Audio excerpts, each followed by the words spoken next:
जय गुरु जी। शुक्राना गुरु जी। मेरी प्यारी प्यारी संगत को जय गुरु जी। ओम नमः शिवाय। शिव जी सदा साई। ओम नमः शिवाय। गुरु जी सदा साई। ओम नमः शिवाय। शिव जी सदा साई। ओम नमः शिवाय। गुरु जी सदा साई। ओम नमः शिवाय। शिव जी सदा साई। ओम नमः शिवाय। गुरु जी सदा साई।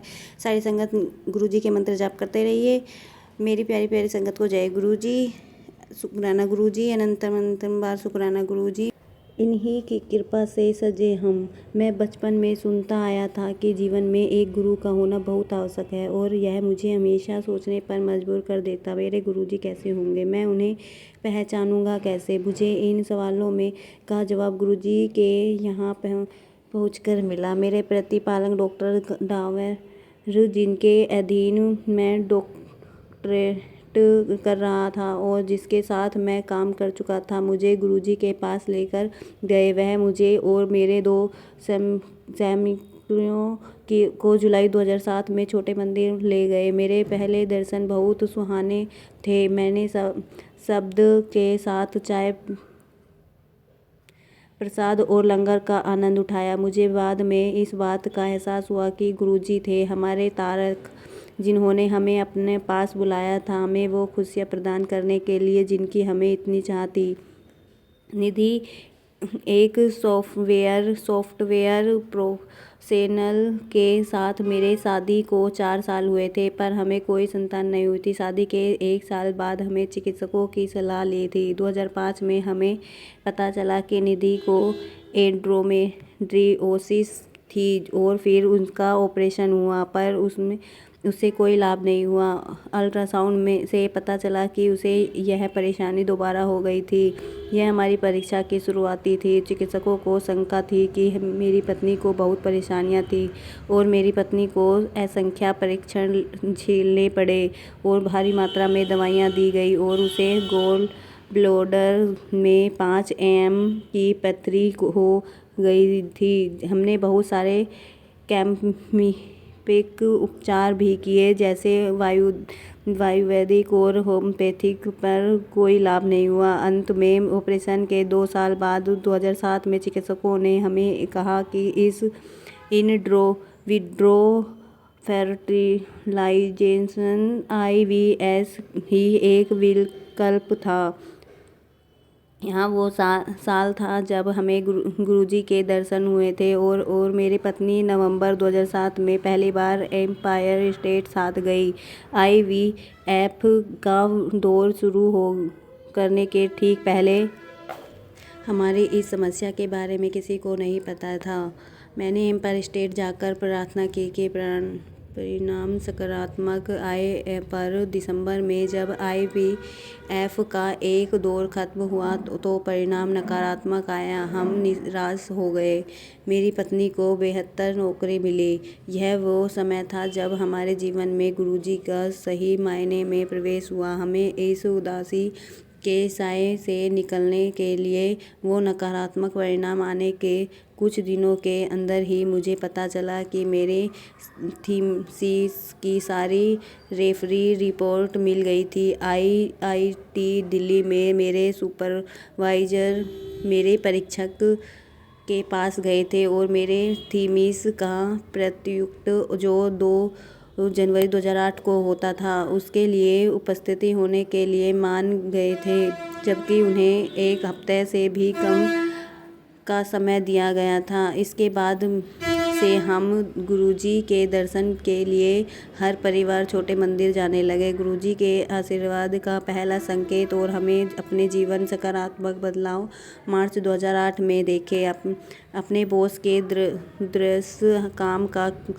खराब वातावरण और प्रलोभन के अभाव के कारण से मेरे पत्नी अपनी नौकरी में खुश नहीं थे। हमारे निजी जीवन में समस्या के कारण से मेरे बार बार दबाव डालने पर भी और अपने काम में बहुत निपुण होने पर भी वह दूसरी नौकरी के लिए कोशिश नहीं कर रही थी। अंत में फरवरी 2008 में उनका एक नौकरी के लिए कोशिश की और 10 दिन के अंदर दुखदाई इंतजार के बाद उसे वह नौकरी मिल गई। 15 अप्रैल 2008 को उसने एक वित्त संबंधित कंपनी के लिए काम करना शुरू किया। यद्यपि वो बहुत अनिश्चित थी। हालात कुछ ऐसे और इतने तेज गति से हुए कि उसे यह निर्णय ले ही लिया। गुरुजी के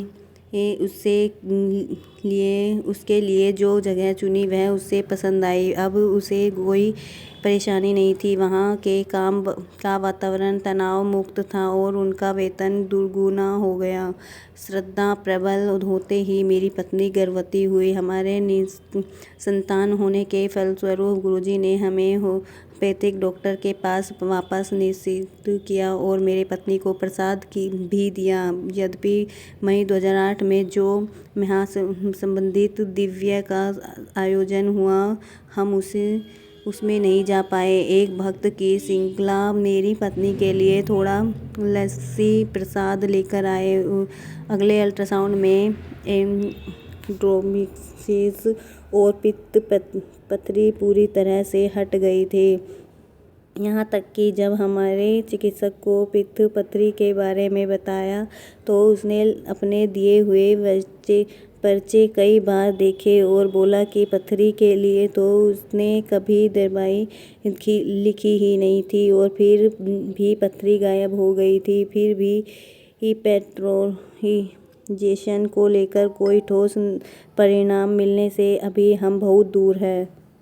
यह सोचकर कि संभवतः थायराइड की समस्या भी हो सकती थी, हम एक और चिकित्सक के पास गए, लेकिन समस्या ओस्टियोमलेसिया, हड्डियों का नरम पड़ जाना की निकली जो कैल्शियम की कमी और पैराथायरॉइड की मात्रा अधिक होने के संबंधित है। मैं बहुत परेशान हो गया, लेकिन निधि का गुरुजी में विश्वास पक्का था। गुरुजी ने हमारी प्रार्थना का जवाब दिया और एक बहुत अच्छे चिकित्सक के पास निर्देशित किया। कैल्शियम की नियमित खुराक से 3 महीनों में ही समस्या का उपचार हो गया।